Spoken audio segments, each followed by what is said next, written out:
Kiếp trước, bạn thân quét mã cô tơ tặng quà trên đường.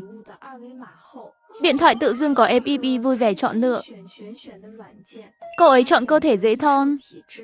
Tớ thì bỗng dưng tăng cân. Cậu ấy chọn quay lại với người cũ. Tớ với bạn trai chia tay luôn. Cậu ấy chọn mãi mãi dễ có con. Tớ đột nhiên gặp rắc rối lớn. Thế là lần này tớ nhanh tay quét mã trước. Chị ơi, quét mã cô tơ tặng của nha. Không quét, không quét. Tớ vội lôi điện thoại ra, quét cái vèo. Cô bé cầm mã cô tơ cười tề tết. Đưa tớ một con gấu bông rẻ tiền. Cảm ơn chị xinh đẹp. Chúc chị may mắn nha. Như Yên nhìn tớ với vẻ mặt ghét bỏ. Bây giờ lừa đảo đầy ra. Mã cô tơ gì cũng quét hả? Coi chừng mất sạch tiền luôn. Tớ chẳng thèm để ý lời Liễu Như Yên. Cố kìm tay run vì phấn khích. Thoát khỏi trang quét mã. Quả nhiên điện thoại tớ có thêm một FPP. Tớ mừng muốn hét mà kìm được mặt.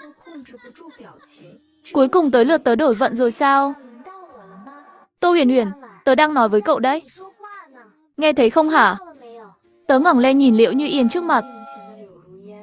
Ghét cay ghét đắng trong lòng. Kiếp trước tớ van xin cậu ấy. Cứu tớ với. Nhưng cậu ấy chẳng thèm giúp. Tớ cố đè cơn tức xuống. Điều chỉnh cảm xúc nhanh gọn. Rồi nở nụ cười rạng rỡ. Nghe rồi, đương nhiên nghe rồi. Đi nào, mình đi ăn trước đã. Tớ vừa nói vừa khoác tay Liễu Như Yên rời đi. Ăn xong, tớ về ký túc xá tắm rửa. Ai ngờ vừa ra khỏi nhà tắm, đã nghe Liễu Như Yên nói. Hôm nay Tô Huyền Huyền ngốc nghếch ghê. Vì một con gấu bông rẻ tiền.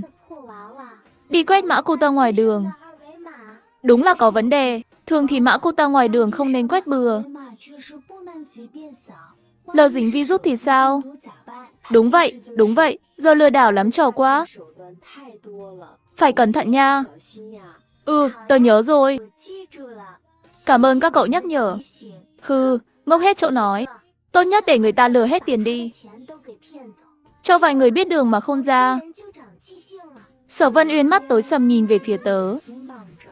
Chẳng hiểu sao. Kể từ lúc tớ quét mã xong, cậu ấy cứ lạnh nhạt với tớ. Giờ còn công khai mắng tớ nữa. Đừng nói vậy. Mấy người phát quà quét mã dai lắm. Có khi Uyển Uyển cũng bất đắc dĩ mới quét.